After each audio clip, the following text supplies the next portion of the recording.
Good morning, good afternoon, good evening, and good night. Welcome to the One Step Away From podcast. That's One SAF podcast. I'm your host for today, Jay. Today's podcast is called The Inevitable. It's going to be an interesting one. First off, shout out the website, onesaf.co.uk. You can follow our journey there from start to finish, catch up on old episodes, merch, the lot is there. We're really proud of this one, onesaf.co.uk. Check out our social media on all platforms, One SAF Podcast, we're there. So, in today's podcast, The Inevitable, for this one, I wanted to have a throwback to some other episodes that we had related to this. So, The Pandemic, Season 1, Episode 4, which is a two-parter. COVID Economy, Season 2, Episode 3. And from this season, Mind, Body and Soul. So that's Season 3, Episode 5. Today's podcast is going to be an amalgamation of those, but more focusing on preparedness. So let's get into it. Fellas, first off, how's everyone doing? Very well, thanks. Very well, brother. Yeah, man, I'm here for this. Yeah, man, we're here. We're ready to go. Let's go. Okay, so first topic, mental preparedness. So, quick question to you guys. How has the pandemic, so COVID, we just went through this, we lost 3 years of our lives. In your opinion, guys, how has the pandemic impacted our collective psyche? Boy, how has the plandemic, I want to keep it straight up with what we have titled it, rightly so, provided the evidence to it as well. How has it affected the collective psyche? In my opinion, I think it's drawn very clear lines. I think these lines were already in place anyway, period, in regard to people having a preference over other people, whether it's class, whether it's race, whether it's age. Age was a factor as well that impacted people in COVID. Ableness and also finance. That was a major thing, and certain people who got certain jobs got certain preferences. For example, NHS workers, etc., were allowed to enter into shopping malls or supermarkets, earlier than any other person, so they got preference. They got preferential treatment.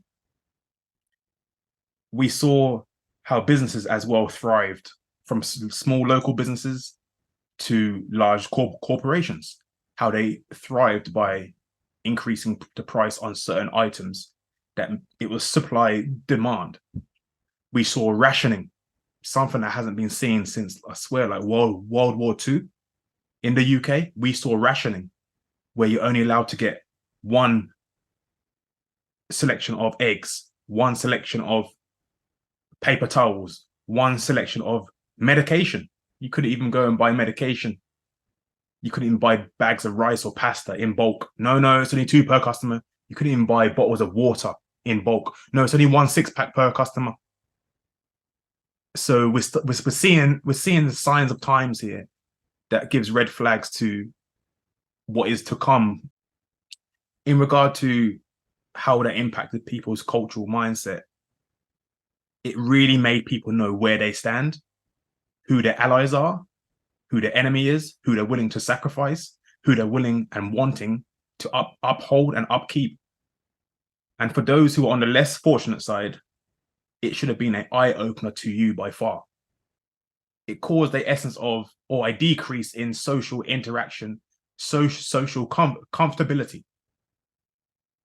So the mindset has definitely changed, but it changed in the essence of it only exacerbated what was already there. That's my view. Scene.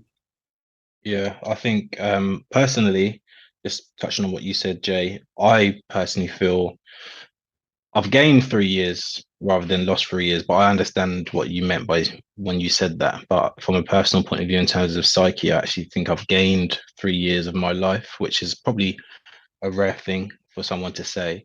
In terms of collective psyche, I have to kind of split that between my singular psyche, but also collectively amongst us.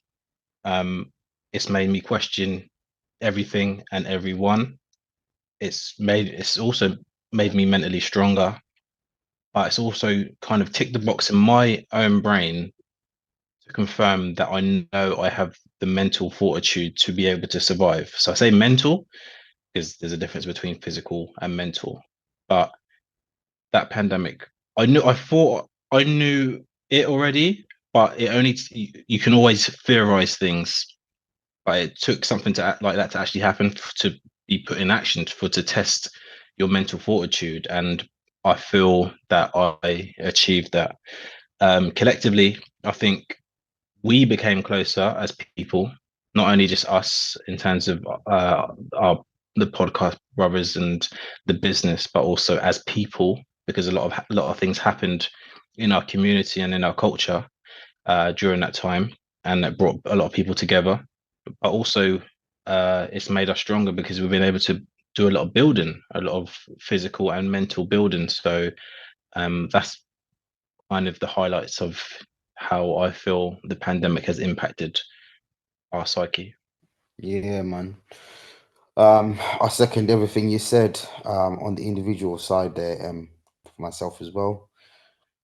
It was just to, when you've always thought something and then you have it confirmed, it gives you just that extra reassurance of where you are. And it's so interesting. You touched on about questioning everyone and everything. That is so poignant. And I think a lot of people didn't do that during that time. You had experts that were coming on telling us things that were meant to take as the word of gospel, but wasn't so. And that are coming out, especially now with everything else that's coming out, all the WhatsApp messages that are being leaked and everything. It's very interesting. And then on as a community, I think obviously it depended on geographically where you was, because for where I am, I don't think really we came together as a community. I think there was more division than ever.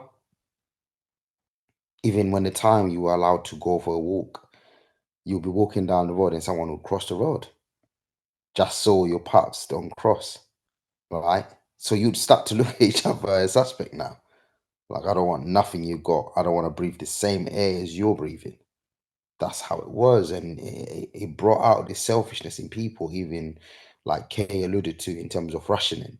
People were going out there and buying loads of stuff that they didn't need, but because what scarcity caused a massive panic. Even to a point of, if you remember, brothers with fuel, just after that, what panic did that cause? When have you ever known this country to be like, yeah, we're out of fuel, and people are queuing that for days to get fuel? So it was quite interesting just to observe from a distance and then really, really watch everything and everyone. Yeah, yeah. There was a lot of changes were made during that time. I think about the amount of mental illness that came to the surface because of the pandemic and the situation everyone was in. It also showed us how lonely some people was. That was really eye-opening for everybody. People start to realize, there's a lot of lonely people, a lot of people that's on their own that have no one out here during this time. I had a follow-up question, and M really kind of started to answer that. I wanted to put it to you guys. Could you name some positive effects that affected your mental because of the pandemic? Yeah, well, I touched on it just a moment ago in terms of positive effects was just solidifying and verifying that I can mentally focus under pressure, under duress, when there's chaos around you. No, when there's chaos around me, I can find a calm point. Now, the chaos wasn't as big as what chaos can be. I must make that clear. Like, we weren't going through a world war. We weren't going through something like a natural disaster, but it was still chaos, which more of a mental chaos than a physical chaos. I've seen natural disasters. I've seen wars, not personally, but I've seen the impact.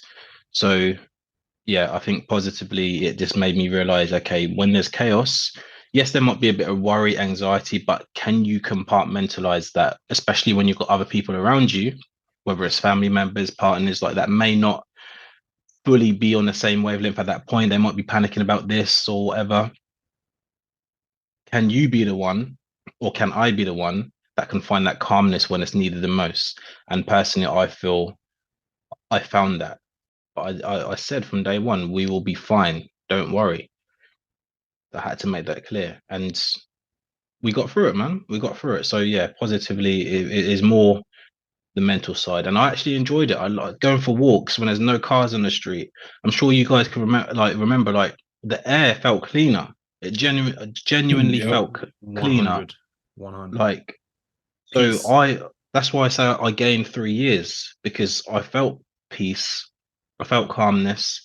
I was able to. I didn't really. I go for walks anyway, so I was just doing that, but with fresher air. So, and with the family, like we would go out for walks and get some air and do stuff together. The amount of stuff that we got to do together during the day, during the evening, during the weekends, like I had more positives out of that, and that's not to kind of bypass the destruction it done to people physically and mentally, and people that I know as well. But for me and my household, well, for me actually, I gained more positives than negatives. Yeah, man. Yeah, for me, it was positive overall. In terms of it was an opportunity for self-improvement. It was an opportunity to reflect. It was also a massive, massive opportunity to really look at the man in the mirror and be critical and make changes. We had a time where you wasn't worrying about what am I going to wear tomorrow for work? What time do I need to wake up tomorrow? What do I need to do about this, about that? It was just like, yeah, you wake up, what am I going to do today? You could have gone the other route of just wasting that time doing nothing, or you could have taken the other route of, right, I'm noticing some behaviors that I never noticed before, simply because I was just too busy to notice them. Whether it be in your personal life, yourself, or in your relationships, or whatever it was. So there was an opportunity there to make changes. So for me, it was a massive, massive uh, positive outlook overall, except for one or two things when relatives got ill and things like that. And yeah, I got it as well one point, but overall it was good. Levels, man. For myself, positives that came out of it. I know how to survive within my box. And what I mean by my box is my circle, my own actual space, my own presence, my own mind, my own spirit, my own physical self as well. I learned how to survive within that box, man. And you know how like sometimes people teach, especially when it comes to boxers, to have defense and offense to be able to fight within the phone booth. You know, you should keep your arms nice and tight next to your chest and next to your chin. Keep your chin to duck down. Throw your strikes nice and tight, like being able to defend and fight within a phone box or within a phone booth. That's how I felt that I needed to be because of my circumstances, my situation. And I got so comfortable with that. Some could argue maybe too comfortable with that. But it showed me that I'm ready. I'm more ready than I thought I was. And I also learned to prepare physically and mentally. So And on top of that as well, M touched around being like mentally prepared or mentally able to hold your own, to be that person. And I understood that I had that role too, when things were either people worrying about me or people worrying about their situation. It really made me understand the power that I have as an individual to help stabilize others. Maybe because of a knowledge base or a life experience. And it also brought me spiritually closer to God, to the Most High.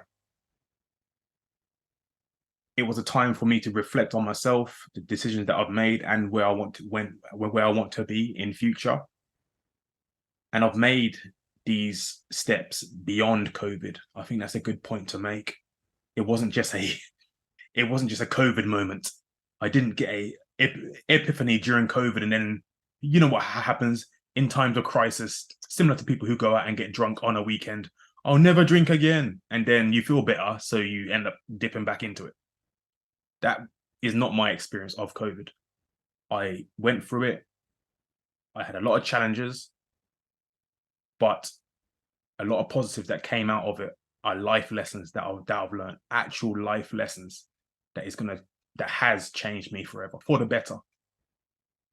So yeah, it was an interesting outcome to literally a world negative pandemic. Yeah. It was interesting the fact that we can have a positive outcome from it. So yeah, it's good to note that. Yeah, I think amongst all the chaos and the death and the lies, I think there was, for some people, a lot of positives.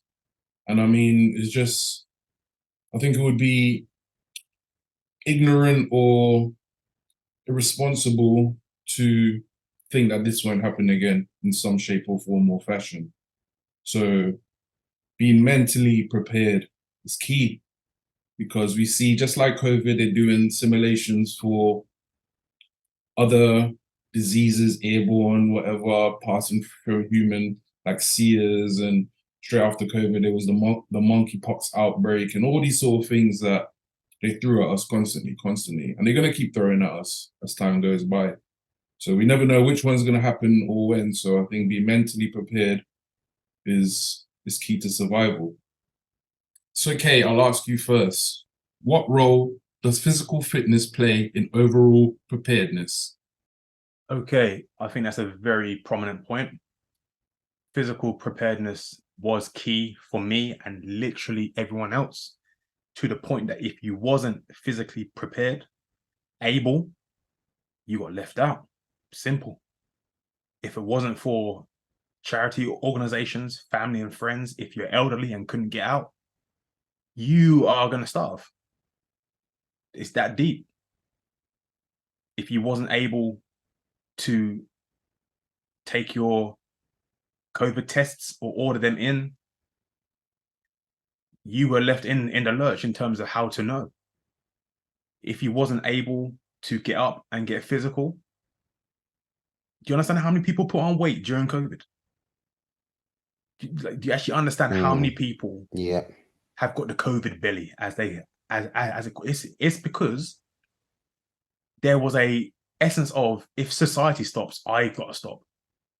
Guess what? My little floor that I'm standing on right now or sitting on right now, that became my gym.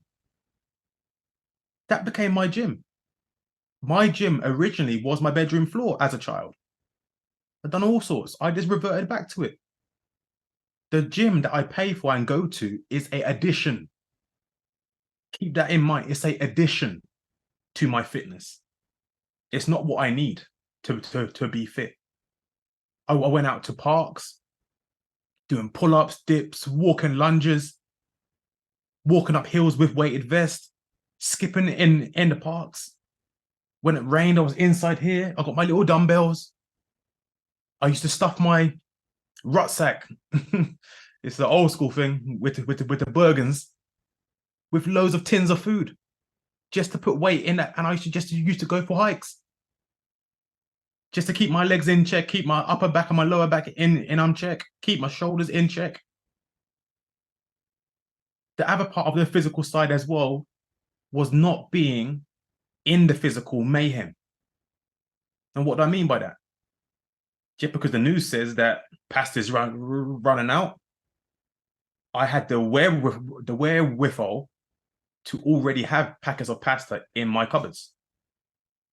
So when other people felt they had to get in a car and drive down now, because that's what the news do, they cause, what was it in uni? They called it a moral panic. They cause a moral panic where people feel they have to react or reenact now in order to react to what was told to them, which boosted sales massively. I was already physically pre-prepared when it came to food. I had tin foods, tin fish, noodles, pasta, rice. My freezer was full of meat and vegetables. I had my bottles of water on deck, had my toilet paper, my tissue, all that on deck, multiple toothpaste, soap, the big thing, hand sanitizer, where it got to a point where you couldn't even buy hand sanitizer because people would buy it up like crazy and then sell it on eBay for 4 times the price. Face masks were being sold like hotcakes to the point that the average civilian couldn't even sell it. You had to be a registered business. To the point where corner shops, boss man, would have a single face mask there. And you're paying £1.50, you're paying £2.50 for a single face mask. He playing, bro. He earning that money though. Did you think shop owners, local shop owners, corner shop, etc., were struggling for food and basics? Did you think they had to be physically ready to wake up early and get into a shop to get some food? Nah. Did you think their family and friends had to do that too? Nah. You think that they're going to sell you the last tin of beans when their sister, their daughter, their auntie, their mother don't have no food in their cupboard, G? They are getting first pick. If there's any left, you can have it for 4 times down price. That's just the real deal. So the situation with physical preparedness is key. In any situation where you need to be reactive, you have to be physically ready. In any situation where news can be dropped on you at any moment, you have to be physically ready. So yeah, that's my take on the physical preparedness. There's multiple assets there, but each one was key to getting through it. Right. It's mad important, man. I just think about my situation, and they were talking about comorbidities and NCDs that can lead to you getting COVID, and every little ailment anyone had physically could lead to you being at a higher risk. Do you know what I'm saying? Is there any other roles anyone could add to that? Yeah. It's not the be all or end all. So physical fitness isn't the be all or end all, but it is vital for everything. So it's borderline be all or end all. It's crazy. It's crazy. Like when people talk about physical fitness, like immediately, oh well, I can't afford to go gym or I don't have time. It's not even about that. It doesn't mean that you have to kind of get on a program or do this or do that. It's just about being ready. That's what preparedness means, being ready for whatever, if it's inevitable or the unforeseen. If I told you guys, like, every single physical knock, niggle, pain, whatever that I have, you'd all be like, rah, I didn't even know that. And preparedness and readiness and fitness, like it's also, especially when you get to our ages, is about how do you navigate certain things as well. How do you kind of work around what you have? We've all got our own ailments, or we've all got our own situations that we have to deal with, but it doesn't excuse us from saying, you know what, because of this, I'm not going to try. That mindset can't run. I've tried to have that mindset just to see like can that work, but there's like a blocker in my mental psyche that goes, nope, you've gone too far, let's get back to where we need to go physically. I think that it's not just about being physically ready for fight or flight. Readiness is about, like, if you're going to fight, you've got to be physically ready to fight, right? If you're going to run away from a bad situation, you still have to be physically ready to be able to run. No. So readiness, it can be anything in life, in general. Like, are you ready to move home? Like, we've all moved home, we've all moved places. It's stressful physically. Like, if you have got to pick up boxes all day, settees, beds, boxes, like, it's physically demanding to do that over I don't know whether it's a week, but you've got to pack up from your current space, lift, put it somewhere, and then unpack. Like, are you ready for that? If you have to up and move, are you physically able to hold your baby at 2 a.m. in the morning, like when you're tired and your back's hurting, but the only thing that will soothe them is you rocking them at 2 a.m.? Are you physically ready and prepared to stand in those long ass queues, pardon my French, and the pun, in Disneyland, to get onto a ride that you've been waiting, you have to wait 2 hours for? So just those examples alone kind of shows that it's not just about those massive chaotic events, or like, we have to get our mind just ready for the inevitable. And the inevitable is a situation will always occur in our lives. So whether it's you've got to work 2 jobs, whether you've got to work a 9 to 5 and then build something for yourself outside of your normal 9 to 5, are you ready for that physically? Are you ready to put the hours in? Are you ready to stay up late hours, and then wake up early the next day to maybe do some physical training to keep yourself in shape? Are you ready to play with your kids or your grandkids or your nephews or your nieces in the park, play football around us? So it's so important to kind of have that mental. I know I keep talking about the mental, but the mental plays into the physical. It's so important to have that mental awareness that you have to be physically ready for a lot of stuff in life, the good, the bad, and the ugly. Yep. It speaks a lot to it. T? Yeah, 100%, man. For me, like M just said there, being ready physically goes in hand mentally. If you don't think so, get on the treadmill. The first 10 minutes, your mental state will be telling you to give up. But the moment you go past that 10-minute mark, you go over the next 10 minutes fine, not even breaking a sweat. But the first 10 minutes is hard. So it shows you that your physical is linked to your mental state as well. Because mentally, if you tell yourself, I can do this, physically, you can. Right? But I'll go one step further and say, physically, it's not just about training when we talk about being physically ready. It's about being in the right position to make the moves that matters when a certain situation comes up. Right now, you lose your job. Are you physically in a position to say, 3 months, I can pay my mortgage, I can pay my rent, no sweat?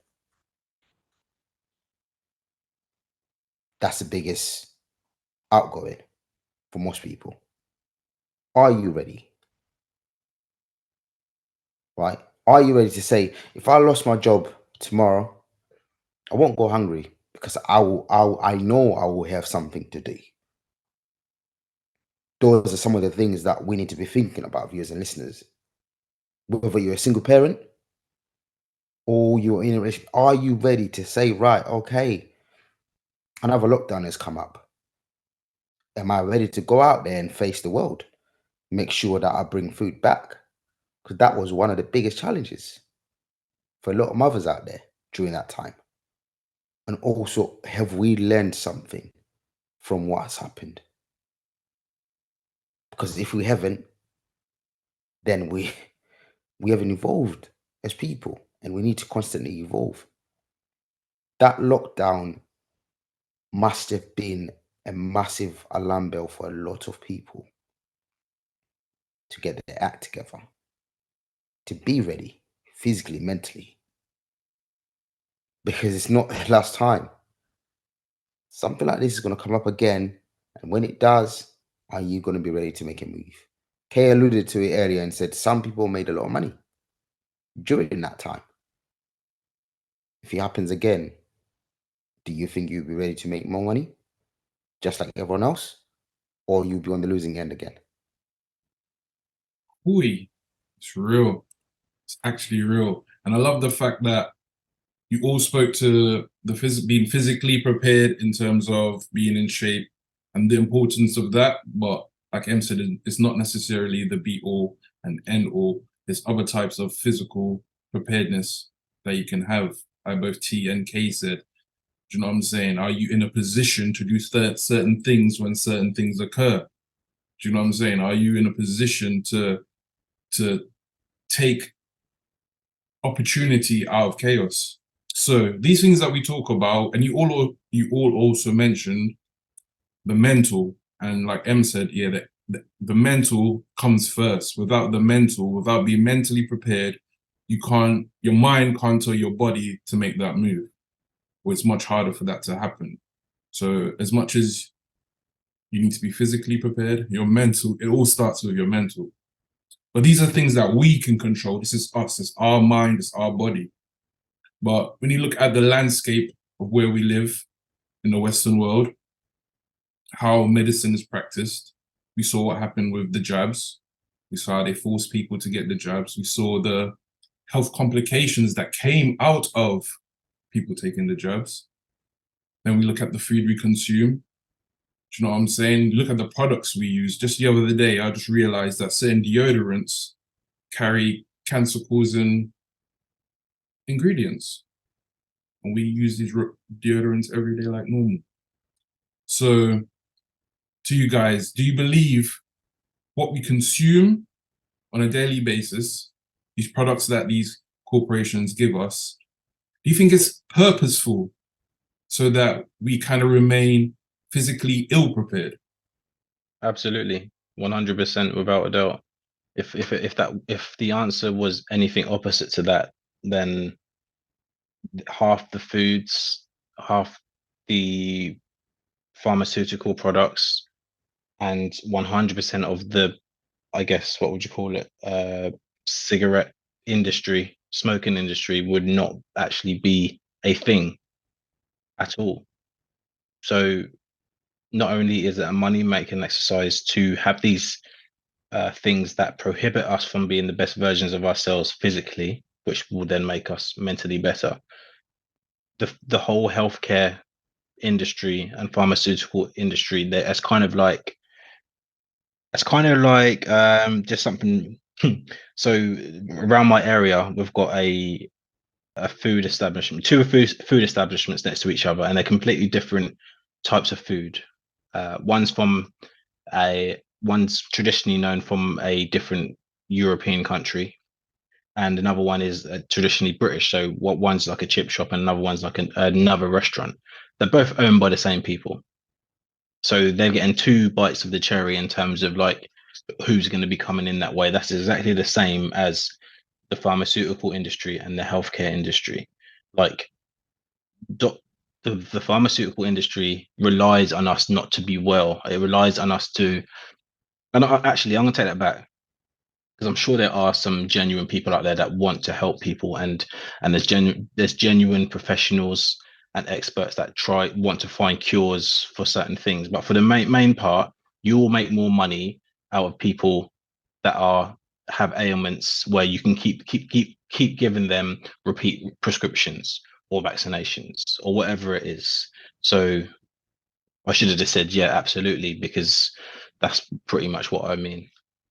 Absolutely, in answer to your question.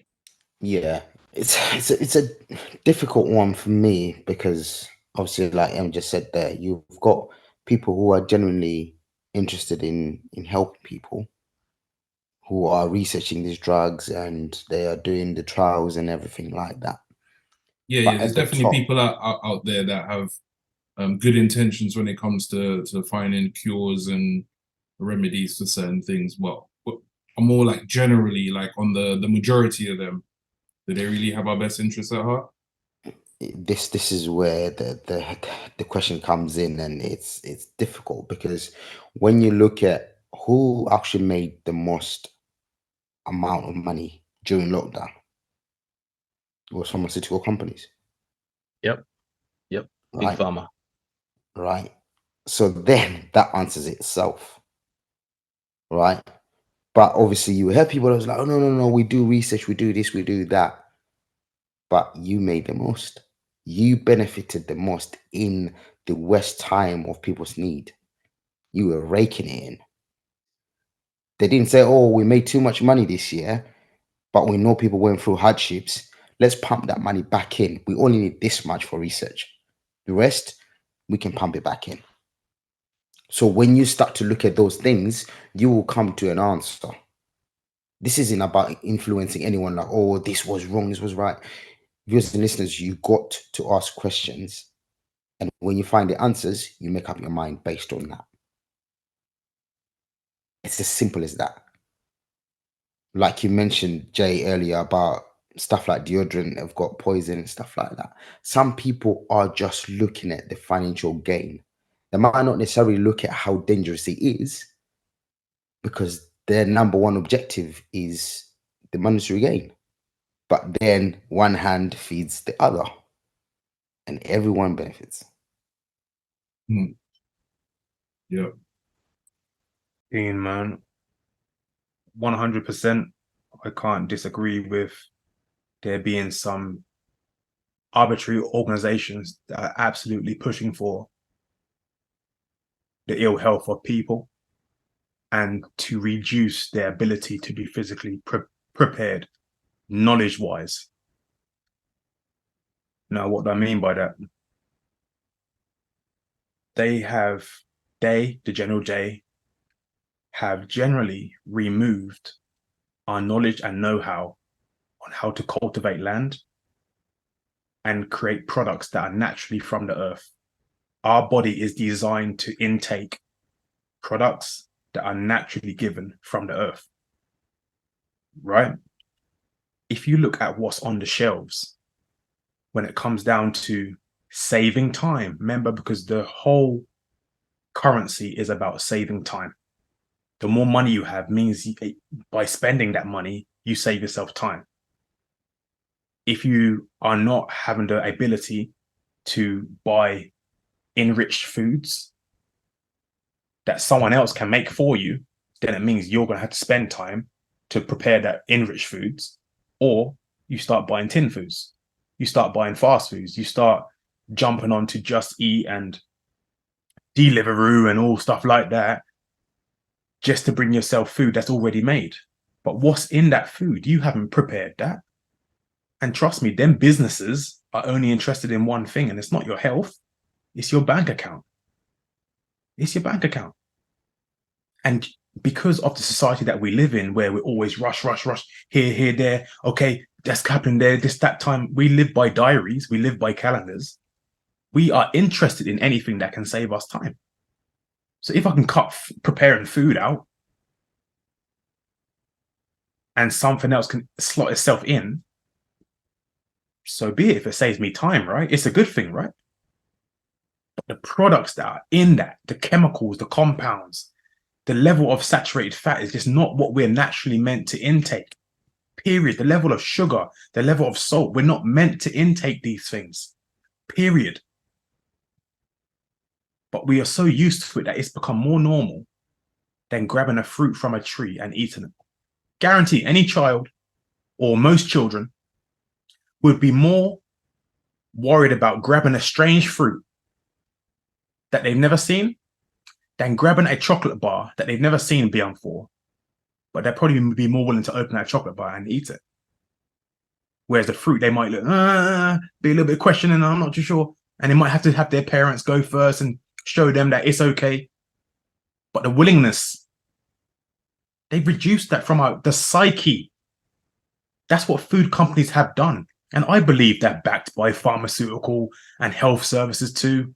because there's certain groups or certain, I guess, what's the best word to call these people who put in the laws and for the tribunals around what's legally allowed to be in and what's not allowed to be in. Only 20%, you're only allowed a maximum of 17.8% of this, even though it is harmful, but we'll allow 17.8%. Anything higher, that's not allowed to be a food product. But you know it's harmful. So why are you allowing 17.8? Because it's cheaper than putting in the real product that you got to grow from a farm. Okay, so that's okay then. They are the same people that all also say once that food gives you an ailment, we've got the hospital to treat you. We've got the GP to treat you. We've got the Smartie cabinet. Smarties being me being sarcastic about pills. You understand? Just take a pick. We've got thousands. Skittles, you understand? So wait, we've got a society that will remove our ability to grow, cultivate, and even have the land to even do it, even if you wanted to. They remove that, replace it with more trashy foods that save time at the cost of your health. Then they also create the same medical services to help you once that causes ailments. Brothers, they go hand in hand. So the question was based on food and medication. They're both one and the same. They have to be. As T said, it goes hand in hand. It's similar to a police officer wanting to eradicate crime. No, you don't. Because then you'll be looking for another job soon. It's similar to a high court judge standing up and say, I want to eradicate crime across the entire world. Well, then you won't be a high court judge anymore, mate. Which means your salary of 100+K, which is reliant upon your lifestyle, goes. Which means you've got to get another 100K job that you're not going to go back to uni and qualify for and go through the barring system and qualify for and then get the work experience to be able to get that level of paid job again for. You're not prepared to do that. It takes long enough to become a high court judge. So do you really want to eradicate crime across the whole world? The same way with the pharmaceutical companies, man. They don't want to eradicate health issues because then they suffer. Companies who sell fast food go by the demand set of people want faster food. But who put that we need to have now in our mind? The workplace. Because we need to give more time to the workplace, right? Less time to family, less time to kids, less time to friends, not even have time to even sit there and cook food. So speed up everything time so you can spend more time at work and work for big business. It's all part of the one system, man. So it's horrible. It's horrible. Can I add something as well? Just a couple of points on that. History always tells us something. I remember there's a clip that circulated a little while ago on social platforms that they were actually promoting smoking as a healthy thing to do. Right? Vaping or no, actual cigarettes. I'm done. I'm deadly serious. Viewers and listeners, look it up. It's there. Right? They were actually promoting smoking cigarettes as a healthy thing to do. Right? I'm sure we'll be able to put a link in the description. We'll find the link and we'll put it up there. Right? That was happening before. And what's happening now? Look at what's happening now and how much havoc smoking cigarettes has caused. Right? That's number one. Number two, we also got to take some responsibility. We can't just say, oh, they're doing this, they're doing that. Because to me, like we said, this season, we're talking more about building. And we're coming up with solutions that we can do ourselves. To say they've 100% removed the land for us to cultivate is probably not entirely correct because they've got allotments. Viewers and listeners, if you're in London, probably you might struggle to get them. But I know they do have them. The councils do have land for you to cultivate. There are barriers to getting that land, 100%. But there are allotments out there that if you have the time, if you're not chasing the queen's head, shall we say, you might have time to plant food. You might have time to do things. If you've got a garden, you can plant some cherry tomatoes, strawberries, blackberries. These are some of the things that you could do in your own garden. It's not the best, but there are things that we can do. So let's try and look more into that. Those barriers, like you said, there's loads of them, 100%. But let's try and break those barriers. Let's just not give in easily and just say, "Oh, that's what they're doing, so we'll just give in." Very true. Sorry, Yeah. Jay. Before you continue, Yeah. one thing I agree. Everything that you guys have said, I 100% agree with. But there's one thing, like, I'm not gonna let any of you men disrespect Skittles on this podcast because that just can't happen. I'm sorry. He's part of the problem, people. He's part of the problem. Yeah, I'm sorry. exactly. You're Actually, not- while you're you're on that, You're not disrespecting Skittles because Skittles hadn't done nothing wrong to any of you, man. I So said don't Smarties know. too. I said Smarties too. Bun Smarties. Like, Wow. bun, Okay. Oh, wow. Okay. So you're gonna But don't disrespect ever- Smarties, but Skittles, but don't oh, ever Diversity. wow. Don't Diversity. ever disrespect Skittles. I'm sorry. While you're on that as well, you man actually know that chocolates is not real chocolates, as in highway. Well, not highway. I have learned that Supermarket. recently. 100. Supermarket chocolates is not actually chocolate. Yeah, and it's Cadbury's mad. is not chocolate. It's mad you mentioned that because I was going to mention that about a month ago I went up into the mountains in the north of Trinidad to go to a chocolate estate to learn about chocolates. And I was speaking to an old boy there, and as you're walking through the estate, he's foraging. So as he's foraging and he's talking to us, I started asking him, "Okay, I saw you pick that up and eat that. What's that?" He's like, "Oh, this is good for high blood pressure." Took a little chomp. We're walking. The next little thing. "Oh, this is good for prostate." Took a little chomp. "Oh, this bit is the blood." Took a little chomp. Boom, boom, boom, boom, boom. So I started asking him more. He said, "Medicine is more reactive, right?" He said, "But he takes all these things which medicine is based off of. These are all natural things that occur on Earth that he takes every day as part of his normal diet, a part of his normal routine. And he hasn't had a cold or taken Western medicine in over 20 years." And I was like, Wow. he's like, it's like, it's a preventative. I eat this every day. He's like, my mother taught me this from when I was a child. You eat this every day, you drink this every day, he makes his teas, his herbal teas, everything. And he has it every day, and he says he hasn't had no cold, nothing. He said people could come around him with cold, with flus, and it won't affect him. What's the bet that he don't eat no pizza, no burger and chips, no fried chicken, no milkshakes, no Coca-Cola?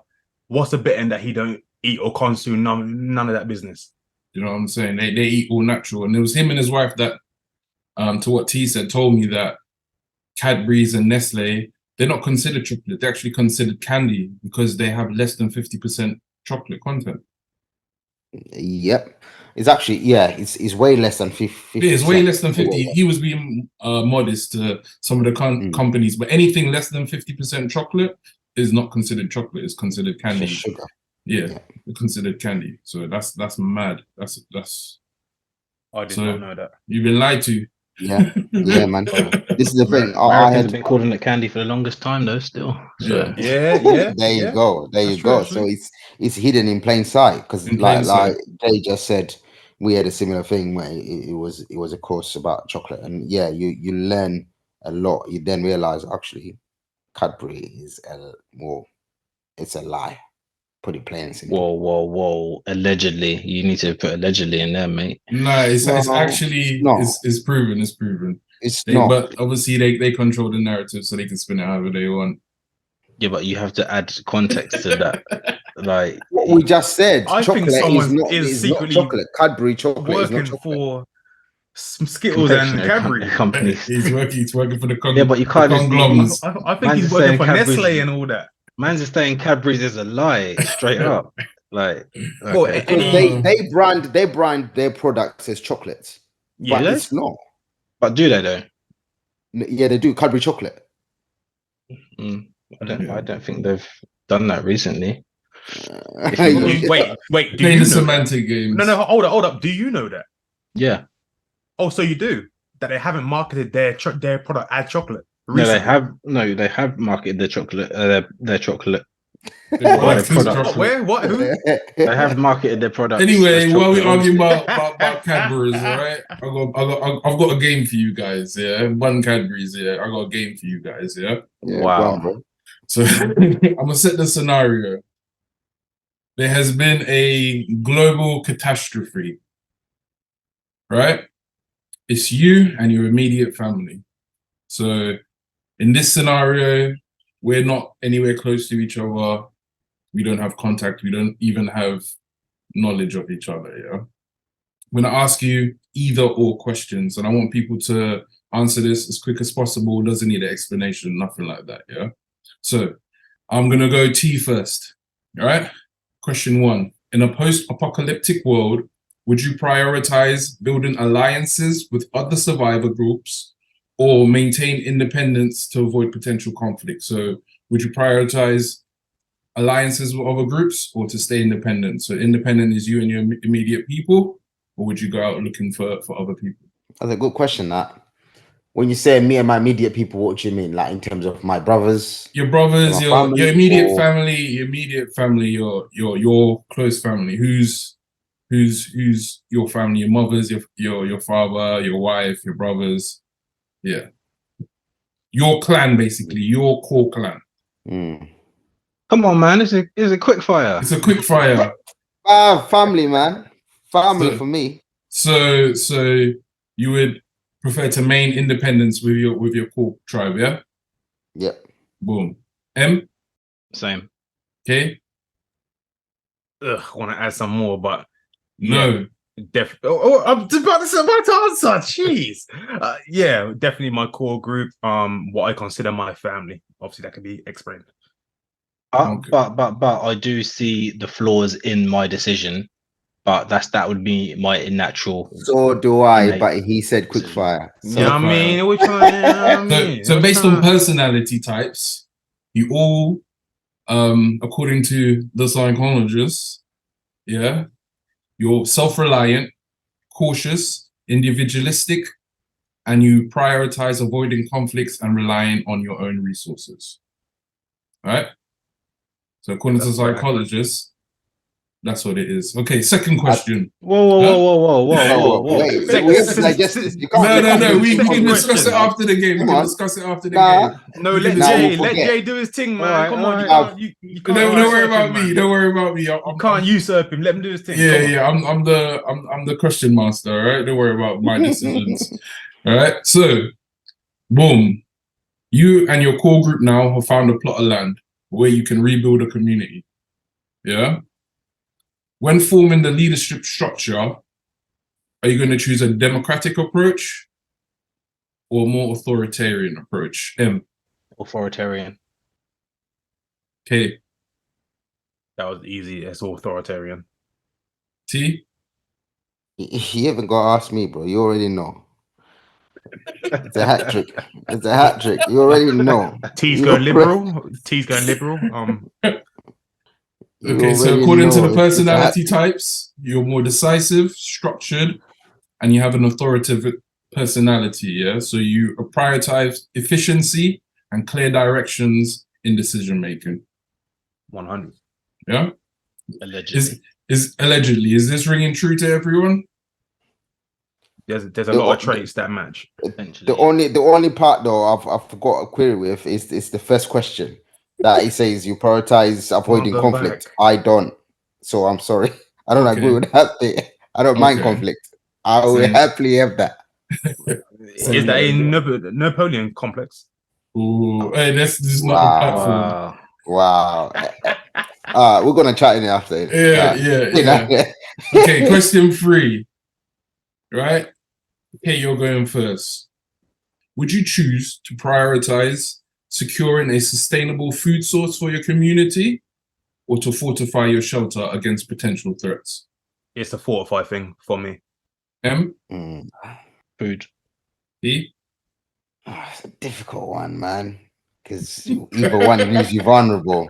It leaves you all vulnerable, either one. But yeah, I'm gonna have to go with food because the threat might not materialize and you die of starvation. So food. Okay, so if you chose the food, it indicates that you're. So if you chose food, indicates that you're more. wait. Why is T allowed to give more to his answer? Like, I'm not having this. It's Bruv, not I being, answered it's last all right. bit. It's all right. Yeah. So so those who chose food, MNT, it indicates that you're more practical, more future orientated, and have more of a nurturing personality. So you're focused on long-term survival as well as community well-being. K, on the other hand, suggests that you're more cautious, security-minded, risk-averse, and you prioritize immediate safety and protection. I agree with that 100% on case behalf.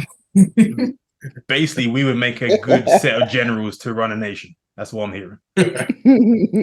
Right. Final question. M, you're going to go for this one first. You find yourself in a situation where certain members of the community pose a potential threat. Would you choose to execute them, exile them, or attempt rehabilitation and integration? Tell them to go or try to work with them and get them reintegrated into your community. No, there was exile. You said exile. So yeah, so execute them, exile them. Execute and exile is different now. Yeah. Yeah. Execute them, kill them, exile them, dash them, or attempt to rehabilitate them. Exile dash. Okay. This was the post-apocalyptic. Yeah. Situation. All this happens post-apocalyptic. It's all about survival. Yeah. How you doing this? Exile. T. Bav. Execute. Okay. I'm gonna be like T. Depending on the type of violation. Oh, then when you just complaining a second ago, that's why I said I'm gonna be like T. That's why I said I'm gonna be like T. The question is, they propose a potential threat.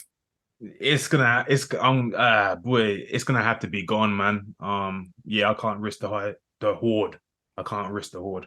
Okay. What do you mean gone? As in exile? Exile, yeah. As in you can't speak to no one because you get vexed because I dash you out. Then you come back with a whole set of people. It's not so executing, yeah. 100. So the executors suggest that you're more ruthless, pragmatic, and security focused, and you prioritize eliminating any risk to ensure the community's safety. M, with the exile, you're a more lenient or compassionate personality. That's a lie. I was about to say. Hold on a minute. No. See, and K let me finish. Let me finish. Wow. Yeah. And you, Quizmaster, you can't be saying that's a lie. Nah. It says that you believe in giving individuals a second chance while still prioritizing community safety. Yeah, I hear that. Yeah. Still. So it's not necessary. It's not a bad thing at all. No, it's a lie though. Listen, this we're gonna speak after this. Right? Yeah, we will, and I'll give you examples. It's fine. I've got evidence. So based on those things, I think Kay already touched on it. He kind of said you're already thinking of the mindset, mentally preparing yourself by putting yourself in this sort of scenario. And those questions that I came up with should have kind of given you an insight into what you would do in those situations and why. It was interesting to me that everyone said the immediate family, you know what I'm saying, that immediate core group. Because that's what we are. When you have like your core tribe, it's hard to think about what someone else is going through. Do you know what I'm saying? Because at the end of the day, you're trying to secure yourself and those that you love. And Emma said, you know what, it might not be thinking about it in the long term. It might cause some problems just being with that one group and not looking to form alliances with other people. But I guess that's a bridge you have to cross whenever you come to it. How'd you guys find that game? Good, actually. Entertaining and interesting. And it's always good to be put on the spot because moments like crisis, moments, it requires you to act now. Like sometimes you can't sit around and ponder and think pros, cons, pros, cons, morals. You sometimes when you're in a moment where like you got 2 seconds, like if someone points a weapon at you that might cause you harm, you don't have time to sit there and think, are they intending to? Will they really do it? Let me check their eyes first, see if they are about that. Let me check the circumstance to why he or she got here in the first. You ain't got time. You have to act. So it's almost like it's putting you in a situation where your inner core is called to action rather than your more reasonable, logical, responsive thinking. You have to be reactive. So I actually like that. Yeah. Good. I'm glad you guys like that. Yeah, I like that. Yeah. I like that quite a lot. Yeah. And some of the answers were literally like, yeah, that's this person. Then I don't know what everyone was talking about the last question, but yeah, we'll discuss that. Listen, We'll don't worry about discuss me. that. But So, but it was good, but it does. Yeah. But also on the flip side, just for a bigger build, Mhm. it does also highlight the importance of counsel. Yeah. Because obviously there are certain things that we all had the same agreement on, Mhm. but if we had extra time to think about it, we would need to counsel, go, actually, is this the right thing? Because actually, if we all just stick with our families, then boy, like that's going to be peak in a few years' time. You know what I mean? So, and that's why I also said like taking our group dynamic out of the question. Do you know what I'm saying? Because that could have influenced your answers. yeah. Does that make sense? Yeah. But also Mhm. the way to look at it as well is the way we're thinking is the more you let other people in, the bigger the risk, because you don't know who you're letting through the door. And we've learned as a people that just having everyone with open arms is not such a good thing. Mhm. Yep, it's real. Can I just ask, Jay, when you said family, did you mean like siblings, mom, dad, stuff like that, or did you mean like bloodline, like your circle? It's it was a question. It was kind of vague in the sense of I want you to think about those who you personally hold dear. So in post-apocalypse situation, who are those that you would want around you? Okay, well then, yeah, that answer would be family, but my context of family is different to just your immediate what you're born into. Yeah, you know what I mean? Yeah. So that's why that's why I phrased it like that, because I wanted people to think of. I didn't want to say specifics, so I said your tribe, your core tribe, barring our group dynamic here. You know what I'm saying? Yeah. So we spoke about mental preparedness, and we said mental preparedness is the first step, and that also has an effect on physical preparedness, which works vice versa. I want to talk about emotional preparedness. One of you, or all of you, I want one example of going back to the pandemic now. Can you name one example of poor emotional preparedness that you saw on social media, on TV, from anyone? Just one example. There's so much. I think a lot of one that rings out true to me, or that I can identify, was people's inability to comprehend someone else's point of view. That came up a lot, like or having a different point of view. As an example, the people were kind of in upheaval when you had a difference of opinion, especially with regards to the vaccine, because people were looking at a screen in front of them where the news were telling them that you have to have a vaccine or a vaccination, or you have to do this, or you have to do that. And if you were like, nah, I'm not going to do it, or I'm considering not, you would you were looked at like a demon. Like, how on earth can you go against what our Prime Minister Boris Johnson is telling us, and whoever this health secretary, what was his name again? Forgot his name, but I think his name was Hedge Funder. That's his nickname. Forgot his name. He was on the SAS thing. I forgot. But yeah, that's the biggest thing for me: the inability to comprehend other like different points of view in a global pandemic. Anybody else? Yeah. For me, yeah, it was quite interesting. It was the inability to actually think for themselves. I'll give you an example.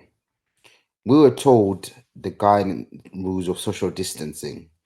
Oh, now you can go to restaurants, but you walk in with your mask on, sit down, take your mask off, have your food. If you need to use the luxuries, you would stand up, put your mask back on, walk, and when you come back, you sit down, you take it off. Did we not understand that we're breathing in the same space?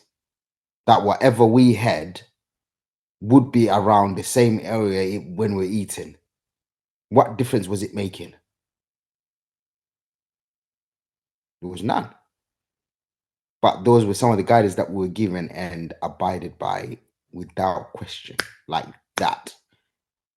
It was And like second people nature had a to problem them. with that. Yeah. Yeah.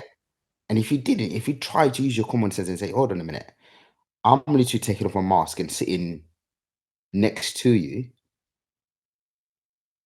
What, you think if I coughed on my table, you're not going to get it? We are in a building where they use aircon, it's blowing everywhere. You think you're not going to get it, but we did, without question. There was herd immunity they spoke about, but then I realized we also had herd mentality, which is a dangerous thing to have. Yep. Indeed. Indeed. That's some hard points there, man. And T, you're so right, man. It's like people's logic just left them. Like all these educated people, all these people with life experience, all these people that actually have genuine wisdom. When it came down to crisis mode, it's like it just left them. Like, you really think a virus that can travel across the entire world will stop at you because you got a mask on? I don't get it. Please make that make sense.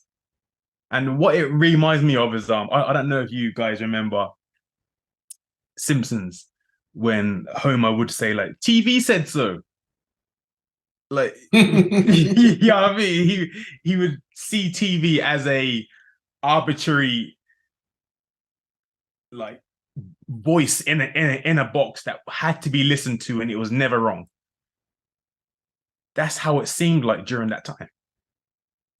So for people who were in that mindset, if things were to, or when the inevitability occurs again, just think on how you were in that moment previously and what you can change and adapt to when it happens again. Because you don't want to be your own worst enemy in a crisis situation where you have to make snap decisions.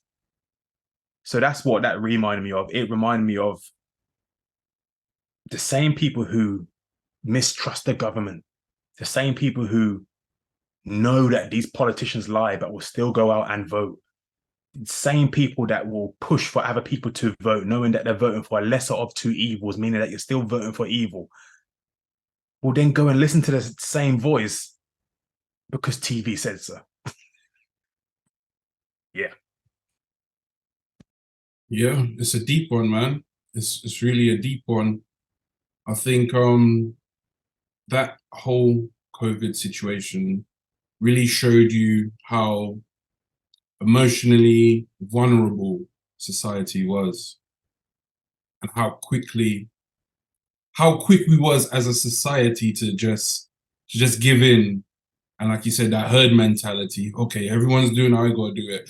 Regardless of how I feel, I'm not gonna go against everyone for our fear of being shamed or ridiculed. You know what I'm saying? That was a lot of people went down that path.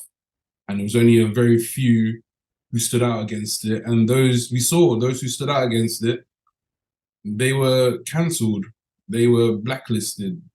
The algorithms hid their information. Do you know what I'm saying? There was almost a war on anyone who had anything contradictory to what the media was telling you.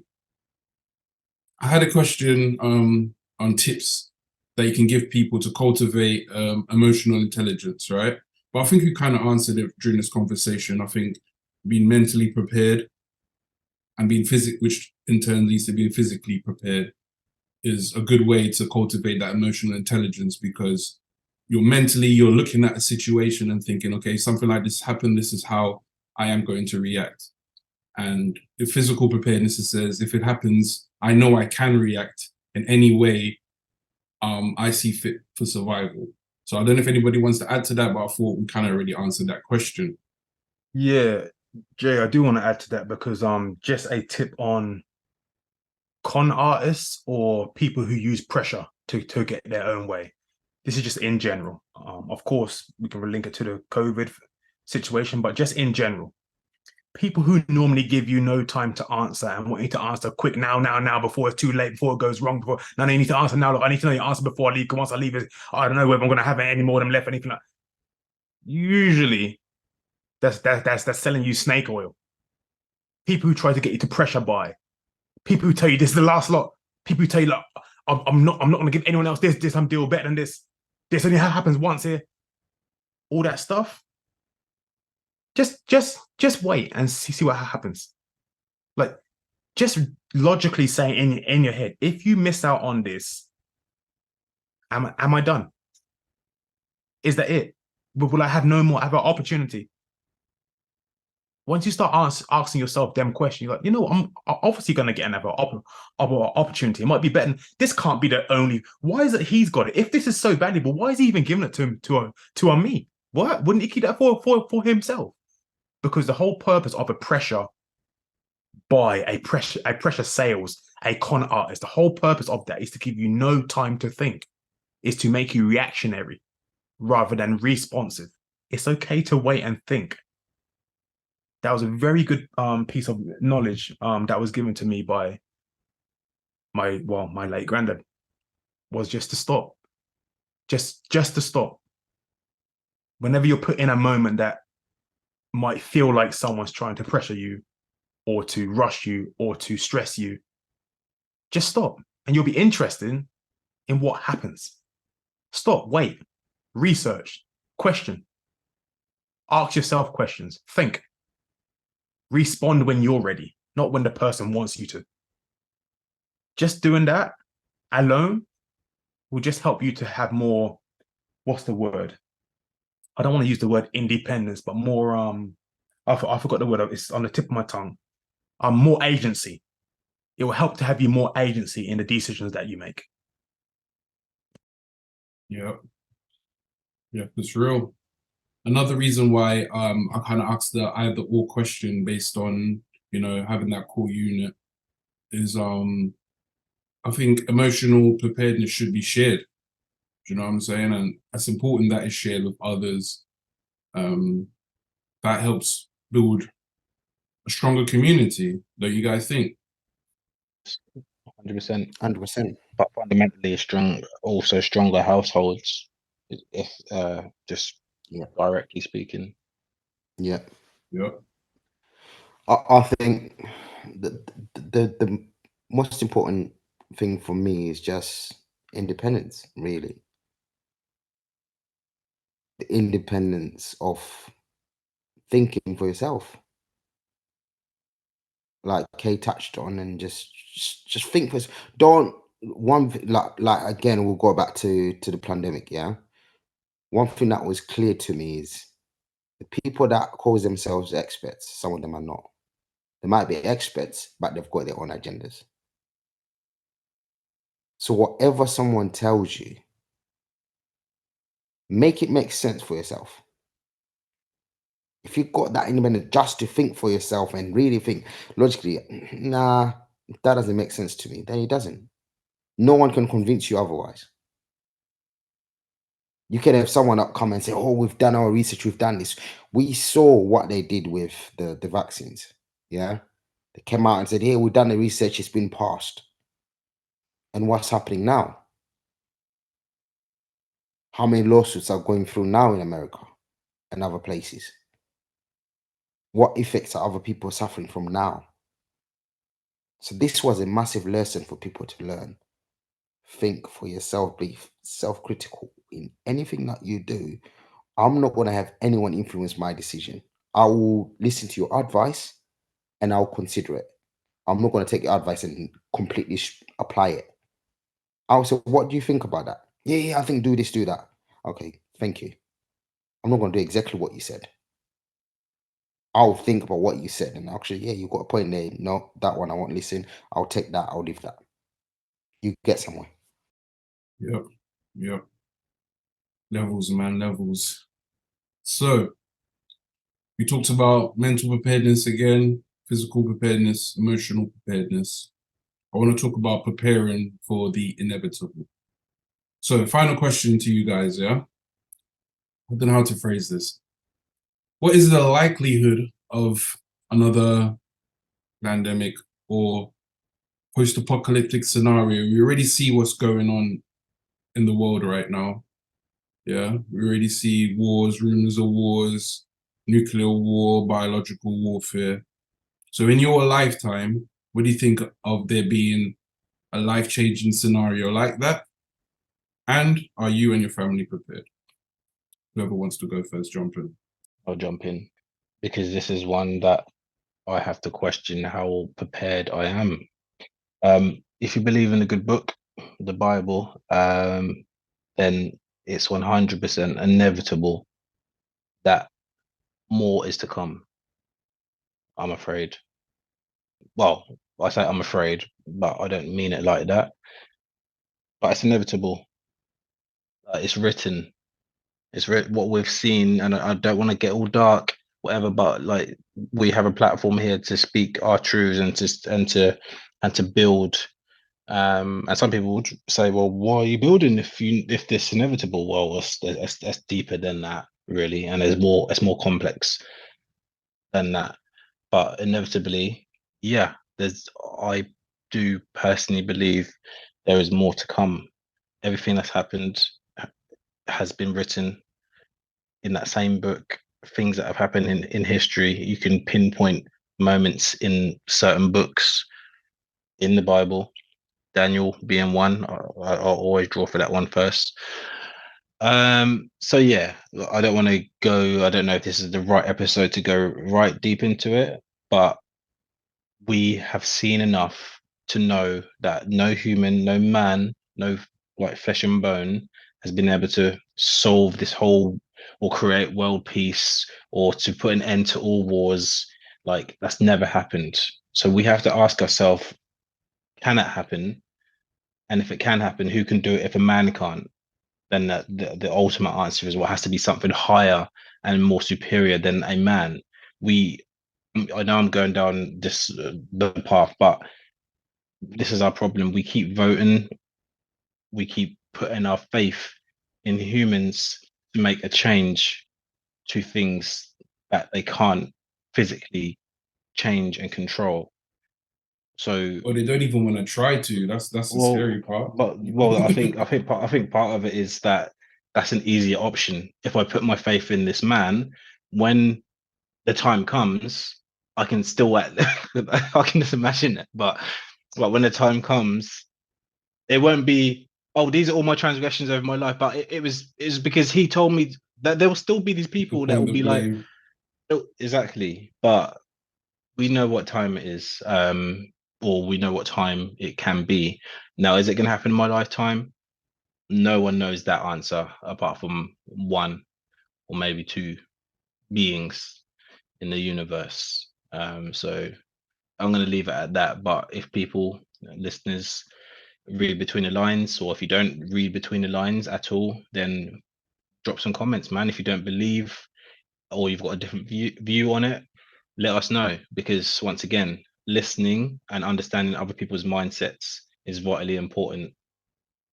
So that would be my stance. Hey, I'll put the same question to you.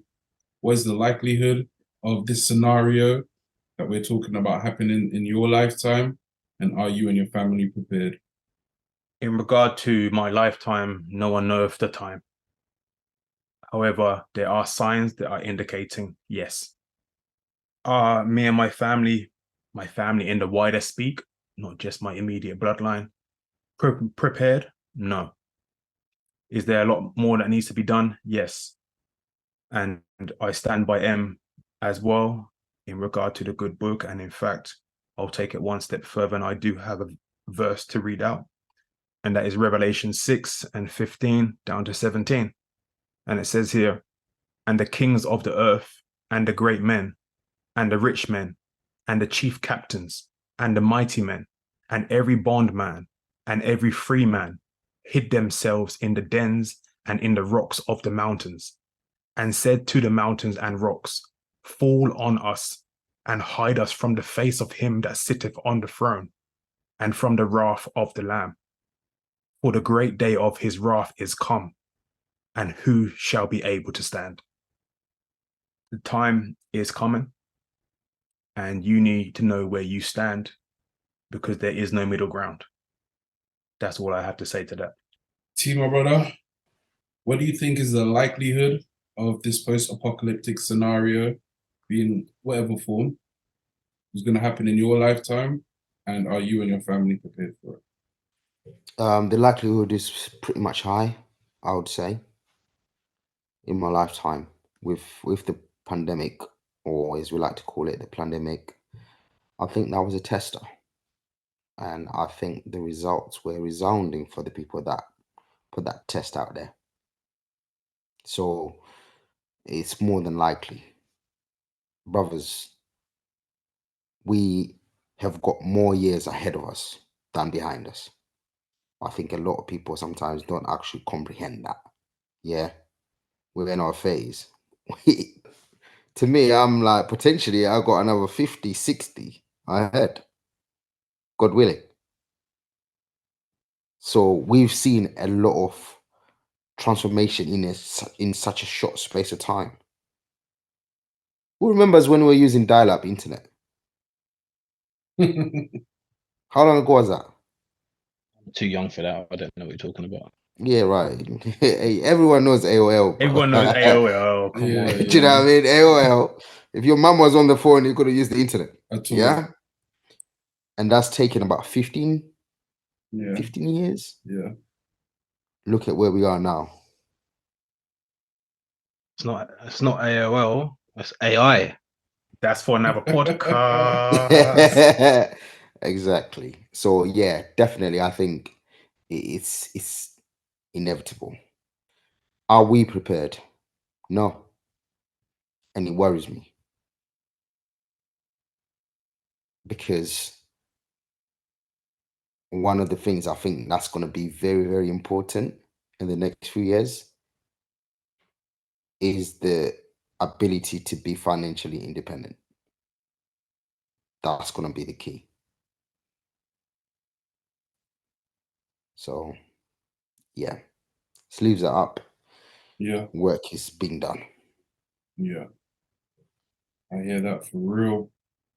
It's crazy how, well, maybe not crazy, but just how life works. When I started to plan the hosting of this topic, my whole week I had to prepare myself mentally. And then there was times where my mental preparedness was challenged. Just in my everyday life, in my work, in what I do, my mental preparedness was challenged on more than one occasion this week. My physical preparedness was challenged on more than one occasion this week. Like, I planted some pumpkin seeds 3 or 4 days ago, and it all started to emerge now, all right?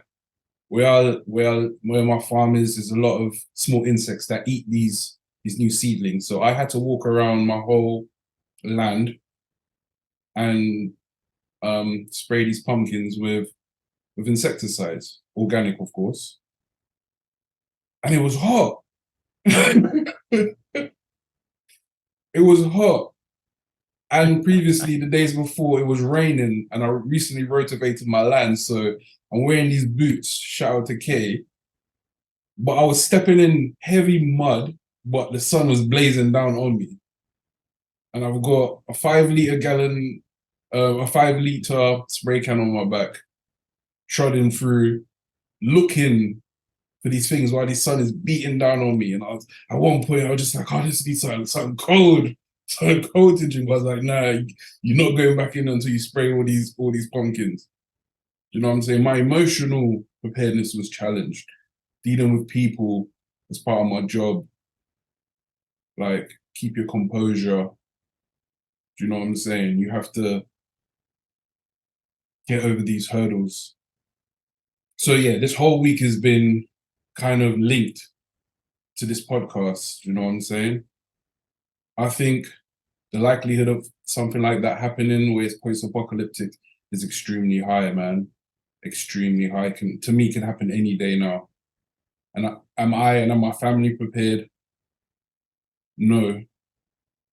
I think part of my journey in life has led up to me being as much prepared as I can. Like I remember, I don't know if you guys ever seen Doomsday Preppers. It was a TV show. I used to watch that all the time. Oh my word! Nah, I haven't seen Yeah, I it. remember Doomsday that. Bro. Preppers, bro. These people in America religiously, weekly, daily, they're practicing drills in their community. There's checkpoints, there's bug out bags, there's every week they're corning or they're canning food. They've got containers just full of food to last them years. Years. A small amount of people. But they're more prepared than I am. They're more prepared than my family is. They're more prepared than 90% of the world. So it kind of given me like a kick that I needed to do better, to do more. Because like T said and M said, we got life to live, but those swings are getting shorter. So what can we do now to ensure that we prepare ourselves in all aspects to face anything that comes our way? Guys, I really thank you for your input, your answers. Anyone else got anything to say before I take us up? Part of the preparedness, I just want to highlight that there's no naivety. Like I mentioned a lot of stuff at the start in regards to positiveness from the pandemic, but that's because of my circumstances as well.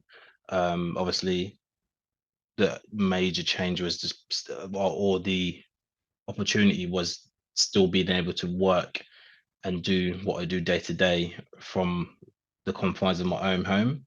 Now, that wasn't the case for everyone at all. So my mindset might have been challenged even more if I was in a different job, or even if I was a key worker that was out there on the firing line or on the front line day in, day out. Then in terms of that swing, that balance, in terms of me saying is more positive, then it might not have been. But that's another part of preparedness. Like during the whole journey, I've always, or the last 3 odd years, I've always said to myself, it could have been a lot different. So I need to obviously thank my lucky stars and obviously say my blessings. But that didn't mean that I didn't think and prepare myself. Like if this happened again and I wasn't in this situation, what would I be doing? So that's part of the preparedness. Should it happen again? Should I not be in this same scenario that I'm in? Have I still got what's within me to survive? So that's something I just wanted to, like, because I know there's a lot of listeners out there that had to go through it for whatever reason. So it's just to not disrespect any of you guys that had a different journey. 100. And just to say, if you're unprepared, you could end up like Gary. Or you know who I'm talking about, men, right? You know Gary from the footy? You know who I'm talking about, boys, right? No. Okay, No. if you're unprepared, you might end up like Gary. You know what I mean? Yes, you know what's his name? I'm calling him Gaza, isn't it? Gaza. Yeah. Gaza, Now we know who you talk about. Are you all right, mate? What do you mean? But is it Gary or Gaza? Gaza. Well, we all call Gary Gaza, don't we? So I'm just saying, like, if you're unprepared in these times, you might end up like Gary. You all know I'm calling him Gaza, isn't it? Yeah, buddy. Yeah, buddy. What a way to end the podcast. Yo, listen, everyone, yeah. The website, www.onesaf.co.uk. Please go check that out. Please go sign up. Listen, we've got some new things coming on there really soon. Some good content, some good merch coming out for next year. So keep your eyes locked to that. Yeah, make sure to follow us on all our social media platforms, One SAF Podcast. Yeah. And tune in, engage with us, YouTube. Listen, we're on a road to get the subscribers up. So make sure to subscribe, like, follow, share, all of that good stuff, yeah? Gentlemen, again, it's always a pleasure. Can't wait for the next one. Yeah, man. Done now, wait. done now. Really. One SAF Podcast, the inevitable. Pleasant good day, good night. Take care of yourselves. You don't know. Endless chat.